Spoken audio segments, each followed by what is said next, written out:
salita? Okay. Dito sa unahan. Okay lang gusto ng bote. Dati ko at sabi ko, iba pa, Ay, wala pa. Ulit. dati ko at sabi ko, iba pa, komenda ng ICI sa Ombudsman mga ugnayan ang proyekto sa Oriental Mindoro. Ayan, si Saltico daw ay iniugnay sa anong proyekto sa Oriental Mindoro. Inugnay. So, ano yung masasabi nyo doon sa balita? Anong reaksyon? Sino ang gusto mong sumagot? Ano ang opinion ninyo? Saltico, doon sa issue natin sa flood control, iniugnay ang pangalan ni Saltico. Sinong gusto magbigay ng opinion o reaksyon? May nagsabi na siya daw ay kasangkot sa mga anomalya. Ano ang inyong reaksyon? Tamio. Dapat po na hindi na payagan na isabi pa sa flood control yung nasabing kaugnay sa pamahalaan para po mas nakasigurado ang mga tao na hindi babahan. Yan. So, ang kanyang opinion, kailangan hindi na isama si Saldico sa mga proyekto. O ano pa? Ano pa? Pag sinama ko po sa Pakilakas ng boses. pag sinama ko po sa sabi ko, hindi na sabi na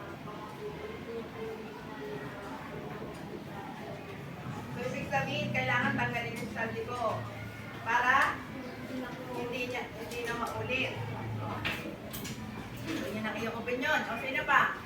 Magbibigay ng reaksyon doon sa balita. Wala na? Okay. So, dapat tayo ngayon sa balik-aral. Okay. Ano ang inyong naalala sa pamamahala ng Amerikano sa ating bansa? So panahon ng Amerikano. Mrs. nakapagbigay sila ng paaral at para sa mga Pilipino. Yan, nakapagbigay ng magandang paaralan para sa mga Pilipino. Okay. So, ano-ano ang naging influensya sa atin ng mga Amerikano? Ano-ano? Tamyo. Natutunan natin mga Pilipino na makakapagbasa ng English, natutunan din natin na nakagamit din tayo ng makabagong teknolohiya tungkol sa pagsasaka. Okay, very good. Okay, bigyan na natin ng 5 bagsak si Tamyo.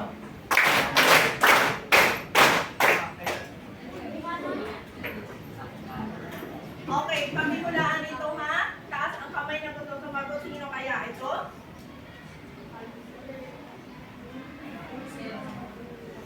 Taas ang kamay na gusto sumagot. Aranyas. Ay, Aralaw.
Ay, sorry. Josh ka pala, hindi ko fan. Kahirapan at kakulangan sa pondo. Yan, matinding kahirapan at kakulangan sa pondo.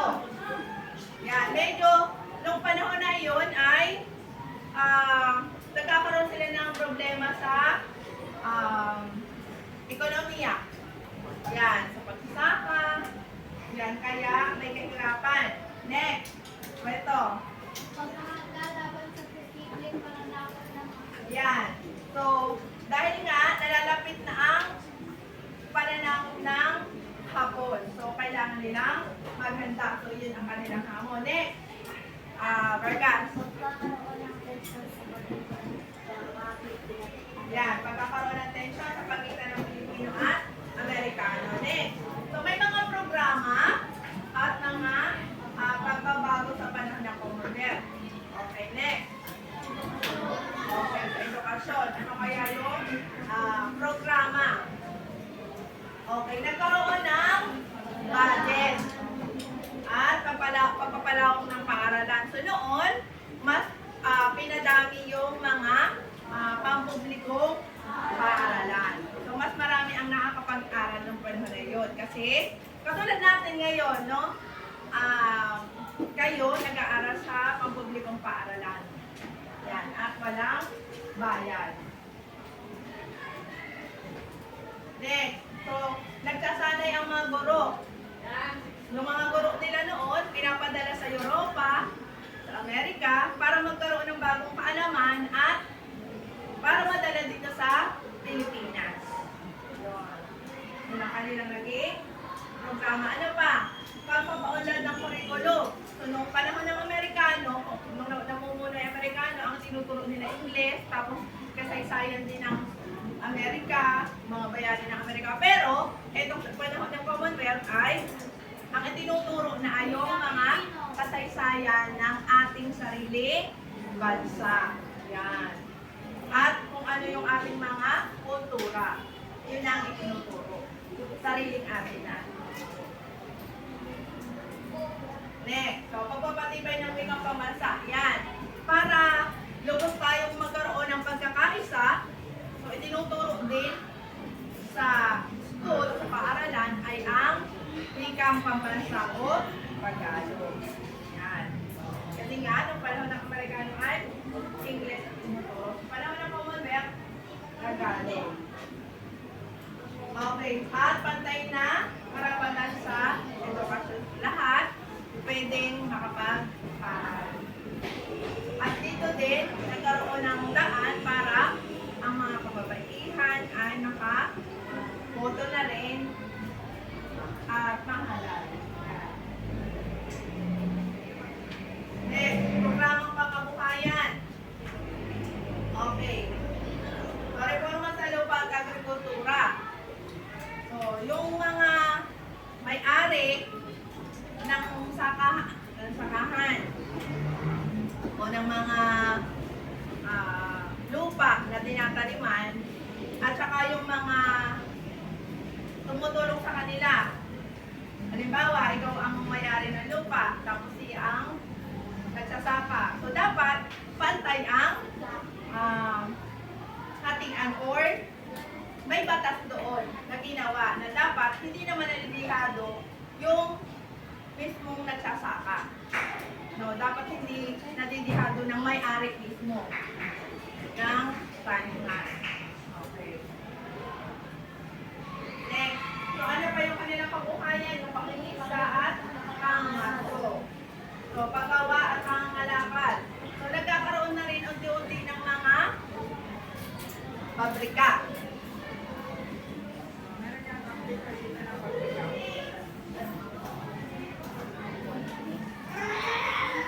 So, ito pala yung sakahan.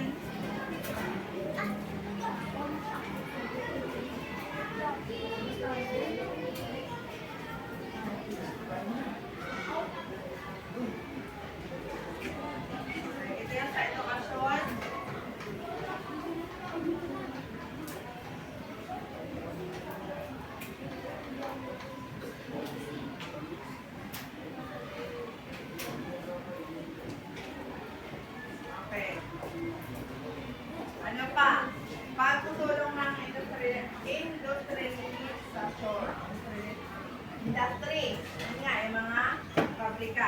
Next, ano pang programa? Hukbong Sandatahan. So, ganito. Hukbong Sandatahan. So, binubuo nila ang Hukbong Sandatahan ng Pilipinas.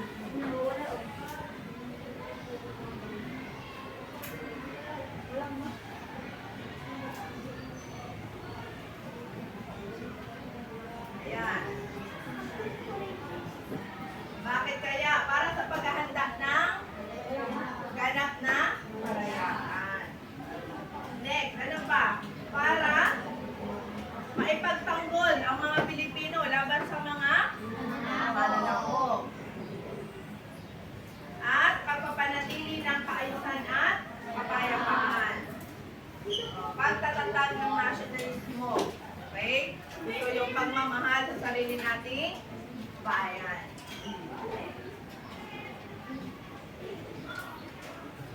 Okay, ano ba ang kahalagahan ng Commonwealth? Okay, ang Commonwealth, pamahalang Commonwealth, ito yung naging pundasyon ng Republika ng Pilipinas. So, halimbawa, katulad ng building na ito, mayroong pundasyon nasa ilalim. Pag ang pundasyon ay hindi matibay, halimbawa, kulang-kulang ang bakal na ginamit doon sa ilalim. So, anong maaaring mangyari sa building? O pwedeng gumuho. So, gayon din, sa Pilipinas, ang naging pundasyon ay ang pamahalaang Commonwealth. Yan. Para mas maging matibay ang ating bansa. Yan. Nagpatibay ng nasyonalismo at sariling pamamahala. So, dahil nga dito sa panahon ng Commonwealth, mga Pilipino na ang namumuno, namamahala. Yan. Ito din ang nagbigay sa kalayaan noong Hulyo 4, 1946. Ang panahon ng Commonwealth. Okay. So, dahil nga si Manuel Quezon ang tinaguri ang ama ng wikang pambansa, ito ang isa sa kanyang mga talumpating speech. Okay. Nakibasa nga sabay-sabay wikang pambansa. Wikang pambansa, Manuel L. Quezon, hindi ko nais na Kastila o Ingles ang maging wika ng pamahalaan. Kailangan magkaroon ng sariling wika ang Pilipinas, isang wikang nakabatay sa isa sa mga katutubong wika. Nagmula ang karamihan ng mga suliranin o pagkukulang ng kasalukuyan naranasan dito sa wala ng ating sariling wika pambansa. Hindi maaaring magkaroon ng pambansang kamalayan kung saan walang wikang ginagamit ng lahat. Ang pagnanais gayahin ang lahat ng kilos banyaga paring hindi alam kung ito'y mabuti o masama ay dahil sa isang kahinaan ang kabutuhan ng kasalukuyan ng masayang. Nawaan ko lamang kung gaano kahirap ang kabutuhan ng wikang pambansa noong naging Pangulo ako. Ako ang Pangulo ng Pilipinas. Ako ang kumakatawan sa bayang Pilipinas at sa mga Pilipino. Ngunit kapag ako'y naglalakbay sa mga lalawigan at kinakausap ang aking mga kapwa mamamayan, kailangan ko ng tagapagsalita ng kakahiya, hindi ba? Okay. So, iyan ang naging talumpating, kabahagi ng talumpating ni Manuel L. Quezon. Okay. Bakit kaya iyon ang nasa Abinia? Sa tingin niyo? Taminti.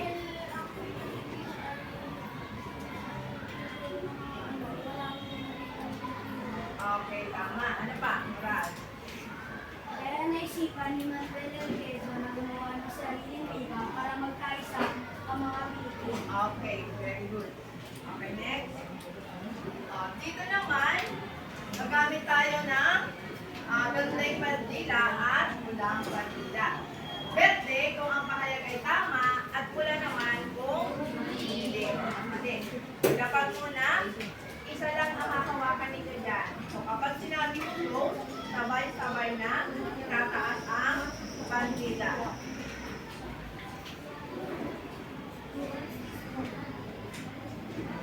Ang Commonwealth ay tinatagpi ng paghahanda ng Pilipinas sa pagiging isa sa mga estado ng Amerika. Pag sinabi ko go, sabay-sabay na. Go!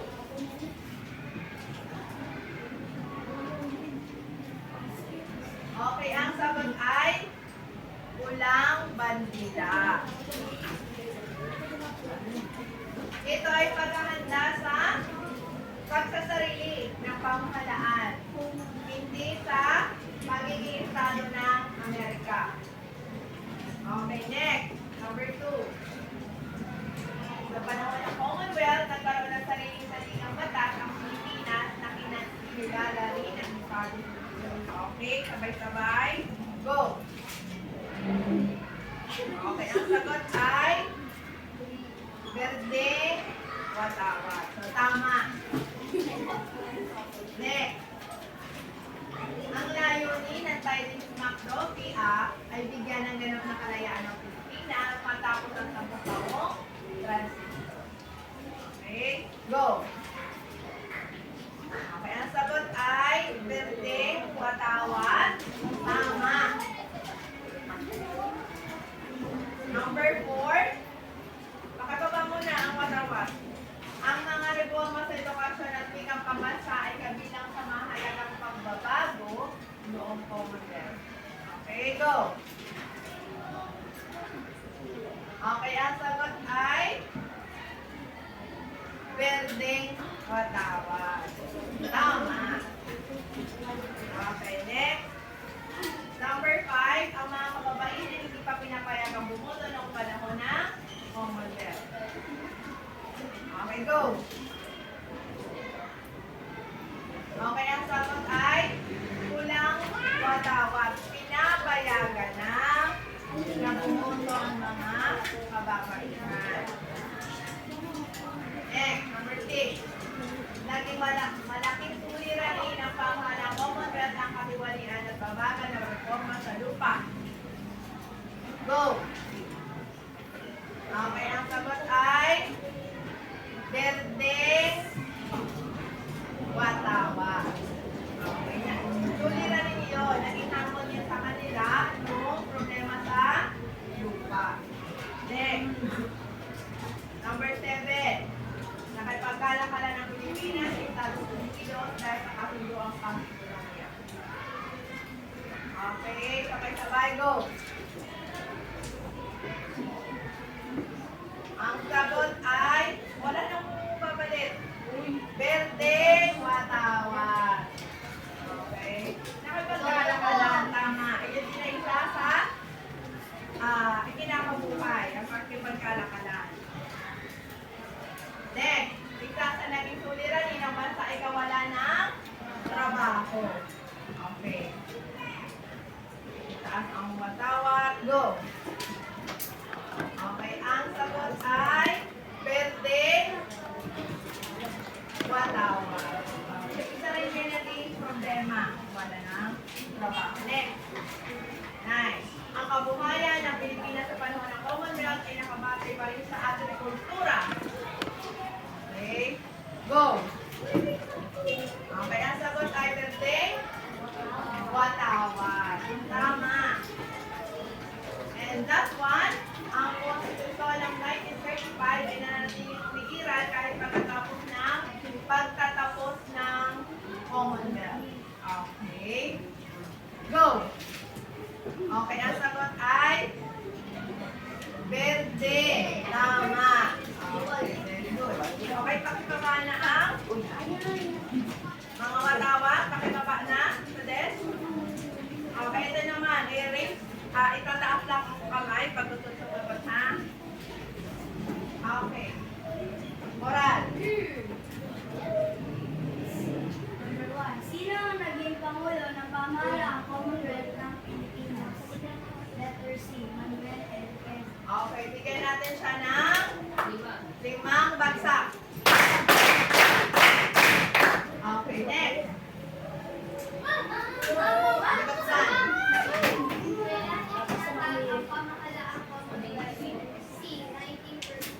Okay, bigyan natin ng 5 bagsak. Okay, tama. Next. Sino gusto sumagot? Pasente.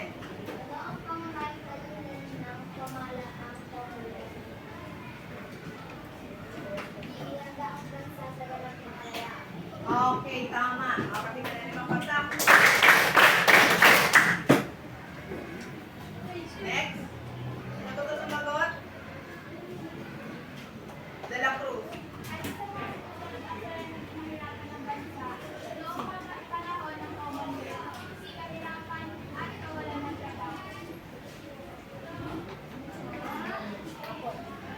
Okay. Correct. Bigyan natin ng 5 bagsak. Okay, next.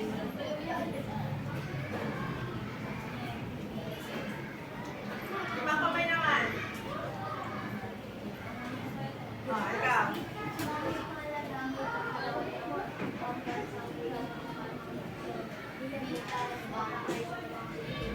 Okay, correct. Okay, so ngayon tayo ay magpapangkat ng gawain. So, sa pangkat ng gawain, ayun. Medyo maliit yan, kaya nag-bring up ko.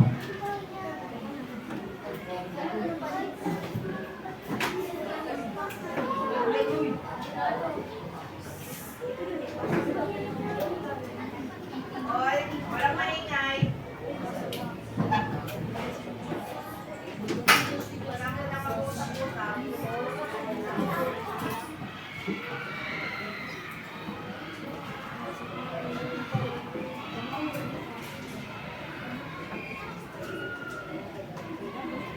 Okay.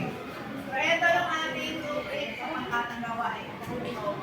Kapag kayo nagtulungan, yung grupo, may 5 puntos. So, bababa yan. Pag hindi na tutulungan, 1 point lang. Pag maayos ang area ninyo, 5 points. At maayos kayo, malinis, 5 points. Pag hindi magulo, 5 points. Yung nilalaman ng inyong ginawa, so 5 points. Pag tama. So, ang pinakamababa, 1 point. So, sa pag-uulat, kailangan maayos din ang pag-uulat nyo. Okay? So, mayroon din 5 points. Okay. So, ito yung pangkatang gawain sa group 1. Programang pangkabuhayan. So, ano-ano yung mga programang pangkabuhayan? Tingnan mo kayo ng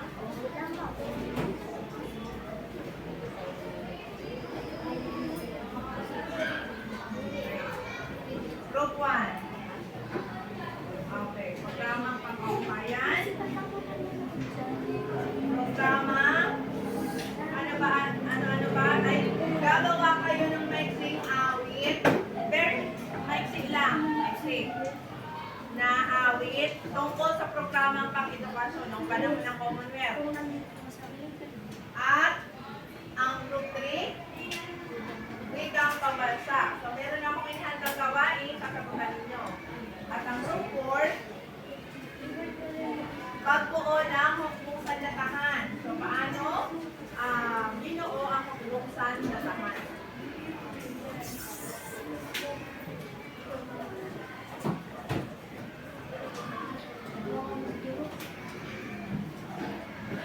Okay, so, pupunta na kayo sa area ninyo. Group 1, punta na sa area. 2, 3, 4.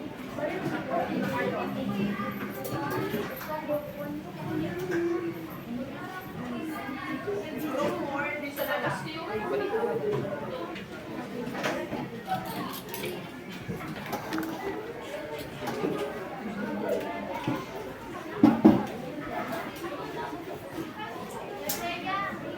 Maayos lang kasi babawasan ng points ng maingay.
Ano lang, 5 minutes ha? 5 minutes lang. Mag-usap ng maayos. Masahin ang kayo dyan.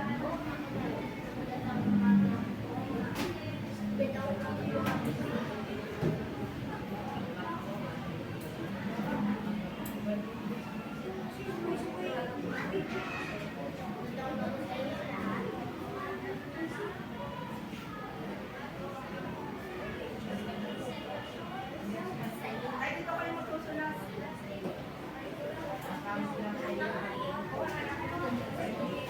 Para kita. Dito sa mga makina. Ano, group?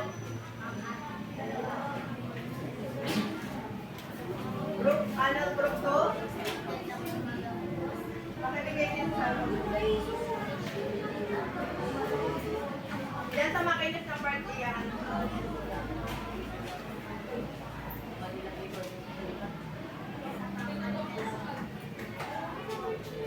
5 minutes lang yan ha. And then pen ang gamitin para kita-kita.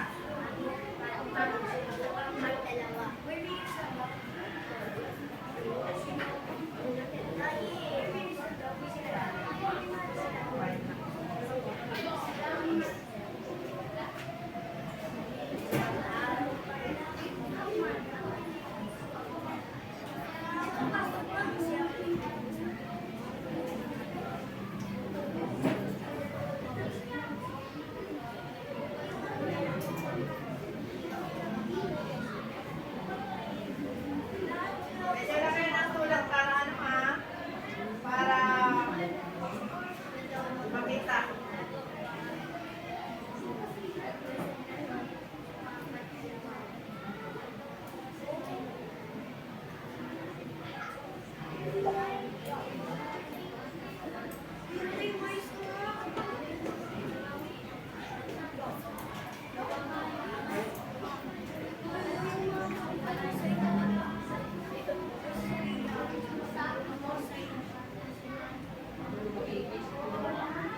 Makasulat na agad sa ano sa paper.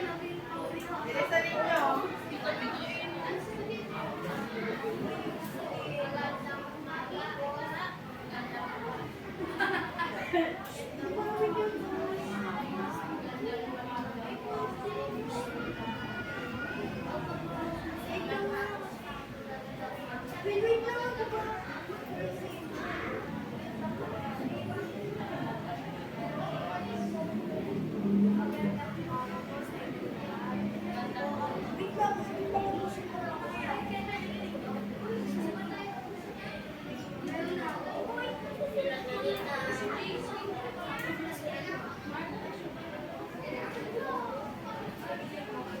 Ganda pa na gamitin ha.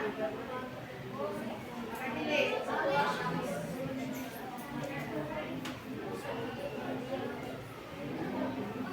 Magandang umaga po.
Ayun na.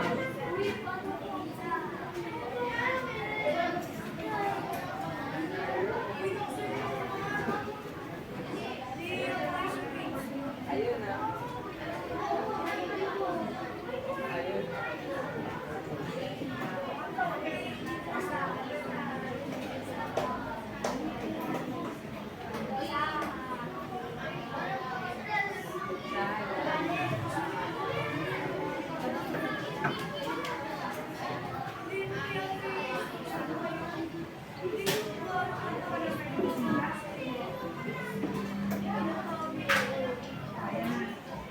Okay.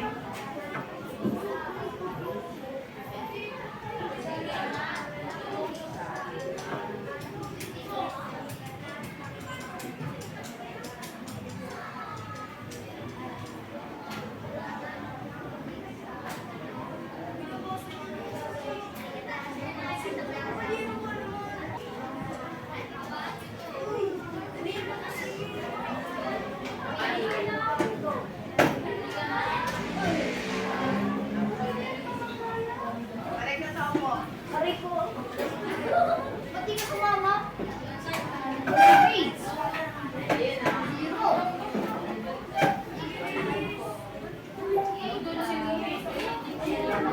Nasa likod sa zero.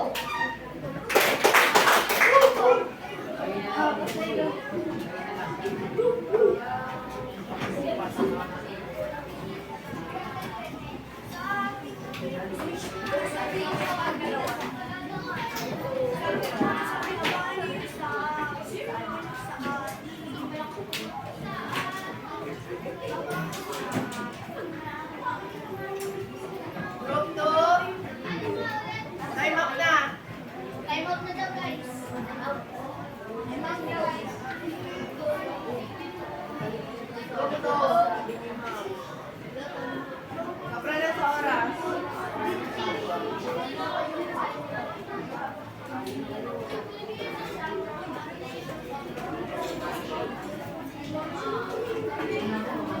Okay. Pwede na? Pwede na ako tumauna? Walang mag-tutu. Hindi na ako tumauna. Okay, group 3. Group 3. Punta rin natin sa harapan.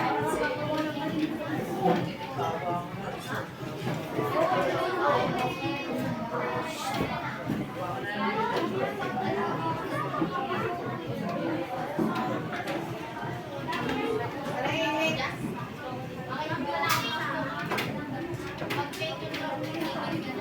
Dito na lang sa harap. Ipakita na lang sa harap. Yan. Ganyan. Hawakan na lang.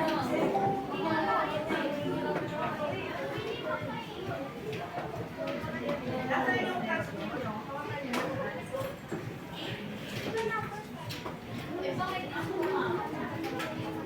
Yung maingay na group, babawasan mo, ha? Okay na, hawakan dito.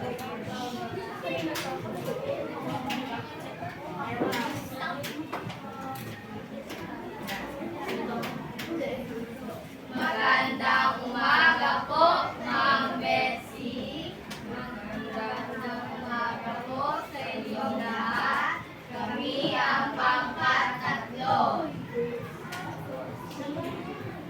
Noong 1937, manayang Pangulo ng Magdalena ng Tagayang bilang balayan ng Bisa.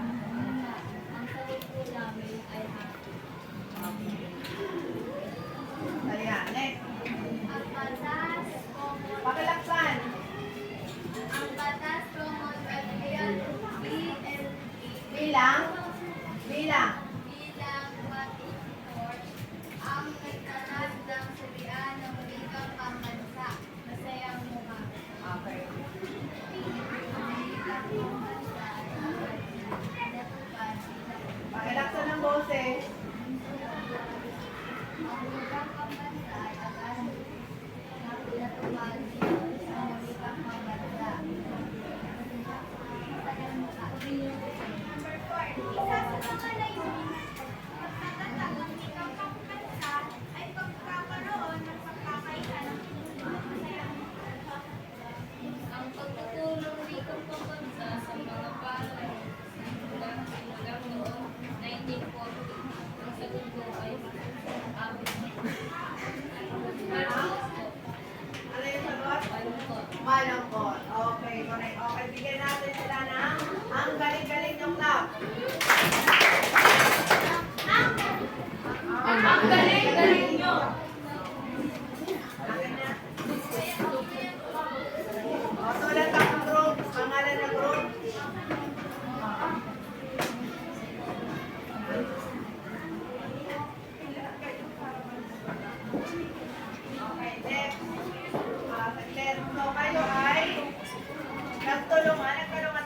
At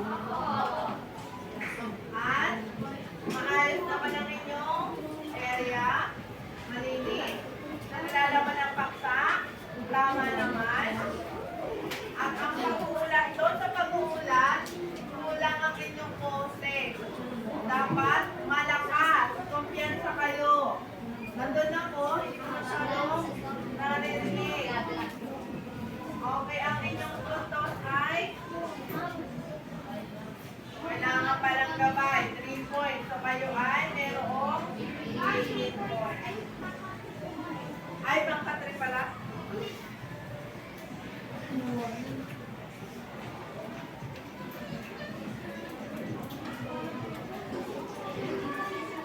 Okay. Next. Meron ka sa doon? Oh, group 1.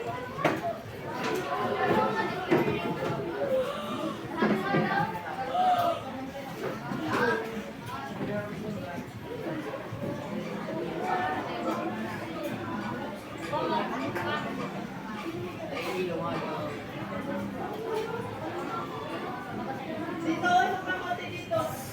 Ayun na. Yan. Ano ang inyong ginawa? Yes. Magandang araw po. Kami ang pangkatsa. Tatalakayin namin kayo sa programang pangkabuhayan sa Kalapatan. Isa sa mga suliranin ng pangkabuhayan, overflow. Tulad ng kakulangan sa lupa at trabaho pang ekonomiya at kakulangan ng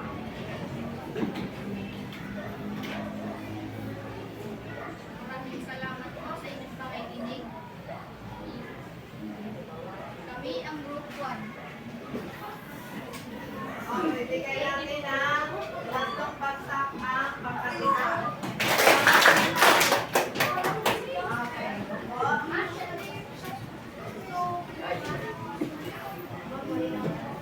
Sa group 1. Nagtulungan ba kayo?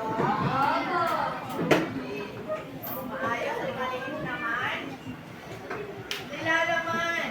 Kulang ang nilalaman nyo. Programa. Ano yung pangkabuhayan? O, di ba kayo wala ng trabaho, wala ng trabaho. Ano ang ginawang programa ng gobyerno? Hindi nyo masyadong nasagot yung tanong. Ano ang programa ginawa? Di ba marami tayong discuss kanina? May mga sa kalakalan, ganyan, sa agrikultura. Okay, so kayo ay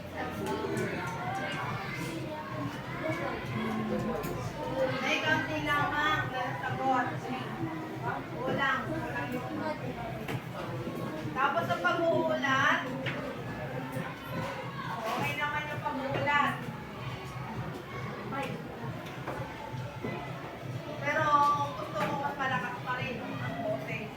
Kung kayo ay may 40 points, so 70. Okay, next. Group 2.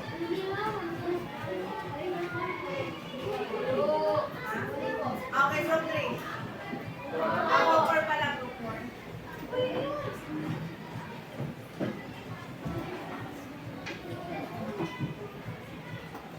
Lahat ng group kasama.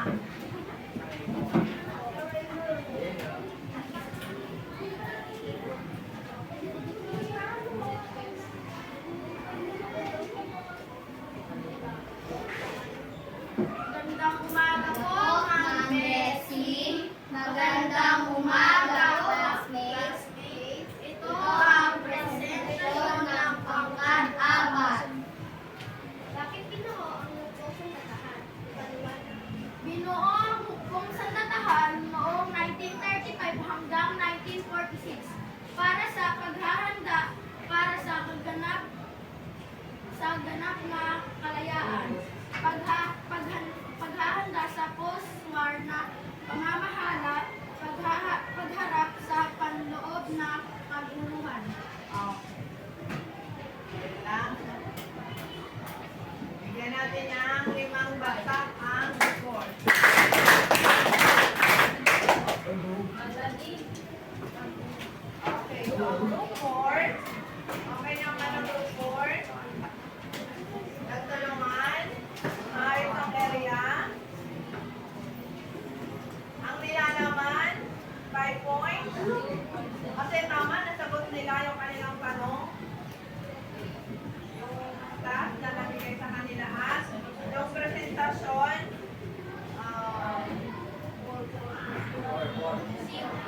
5 points.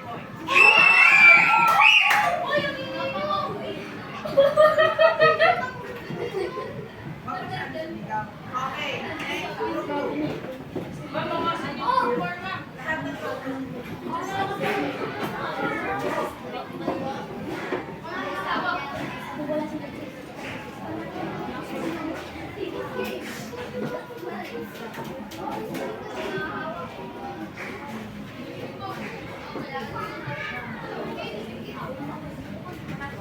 Ayos lang.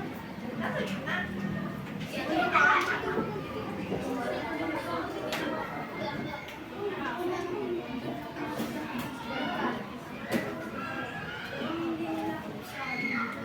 Tingnan. Pwede ni kayo tumingin dyan. Pwede kayo tumingin. Iharap nyo na lang sa inyo yan. Yan. Laksan ang boses ha.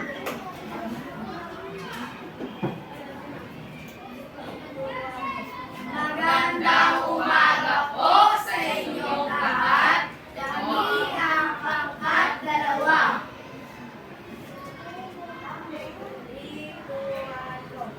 Muli para sa ating bayan. Halika na at mag-isa. Aralin. Simulan natin sa pagpapalawak na paaralan. 1, 2, 3, go! Kaya naglalawak ng paaralan para umunlad ang ating kaalaman para sa ating pagtanda-dala natin dito. Para kung may problema, isipin lang ito ang mga kaalaman na natutunan ninyo na galing sa paaralan. Okay, bigyan natin ng 5 bagsak ang group 2.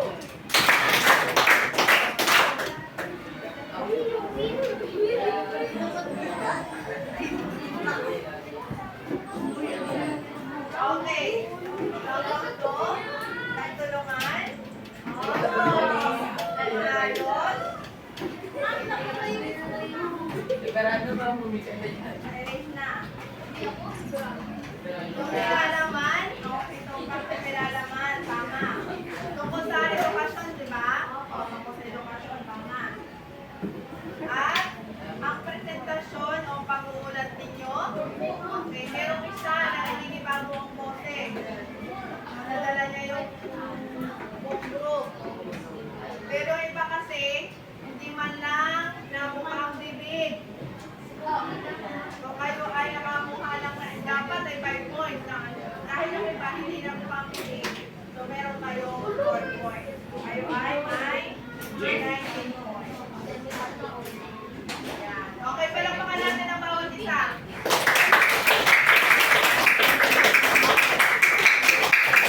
Yes. Ano ang kahalagahan ng programang ipinatupad ng pamahalaang Commonwealth? Sino ang gusto sumagot? Ano ang programa? Ano ang kahalagahan? Bakit mahalaga na ipinatupad ang pamahalaang Commonwealth? Sino gusto sumagot? Bakit mahalaga? So yung kanina, Tamyo. Dahil kung matutulungan tayo nito na bawal sa kahirapan, so dulot ng mananakot ng palunta na Okay. ayun na. Pwede, tama. Ano pa? Tulad po ng sa bukbok sa dataan po, kaya po mahalaga po ang pinatupad ng pamahalang Commonwealth para makalaban tayo sa mga pwedeng makasakop sa atin. Okay. Tama. Ano pa? Sino pa? May iba pa? Bakit mahalaga yung pamahalang Commonwealth? May sinabi ako kanina. May sinabi ako. Meron ako gusto marinig. Tamisis. Paghahanda sa ganap na kalayaan. Yan. Tama. Ito ay paghahanda sa ganap na kalayaan. Okay, meron pang isa. Na gusto mong marinig. Posente. Ha? Pagharap sa panoob na katulungan. Pwede din. Meron pa. Moral. sa pagkakaisa ang bawat isa. Okay, tama din. Meron pang isa. Nice. Pagkakahanda sa post-war na pamamahala. Mhm. Well, ito ang naging pundasyon ng pamahalaan ng Pilipinas. Pamahalaang Commonwealth. Okay, ano ba? Kung wala ang panong rito, sa tingin ninyo, magiging handa ba tayo sa kalayaan? Opo. Bakit? Dahil po mabilis tayo kasakot ng mga ibang bansa. Yan. Ano pa?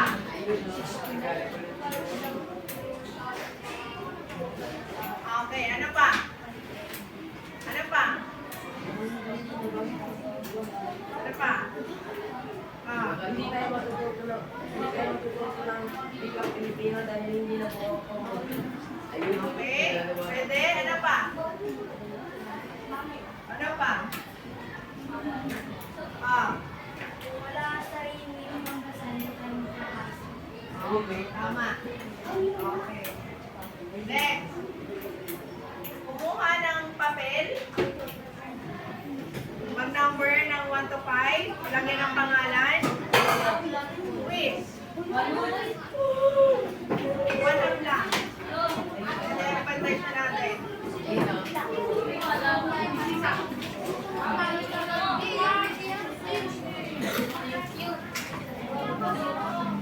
Kapukaw. Upo lang.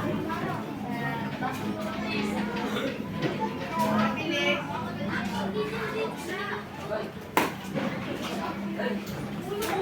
Okay. Babasahin ng tahimik at isulat ang titik ng tamang sagot.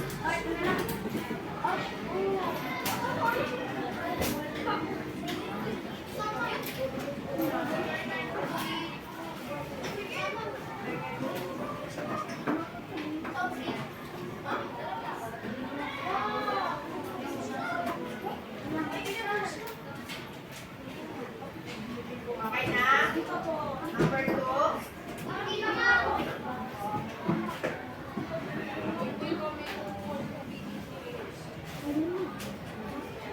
Takpan ng papel ha.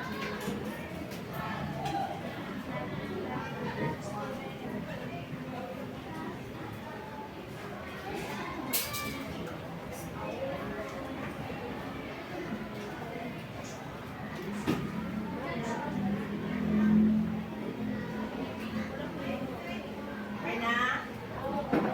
Okay, next. Number 2.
Okay. May pangalan yun ha, sigurado? Okay, pakipasa ng tahimik at maayos sa papel.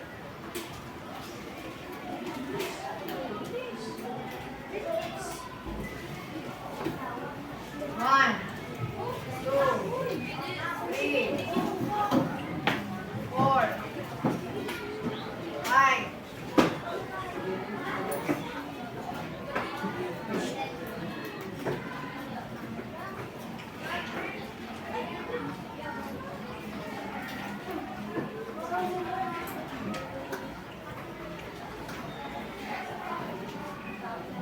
Okay, assignment. Gumawa ng maikling sa right side. Lima hanggang 7 pangungusap. Ano ang pinakamahalagang kontribusyon ng pamahalaang Commonwealth sa kasalukuyan? So, sa panahon ngayon, isulat dito sa papel, ipasa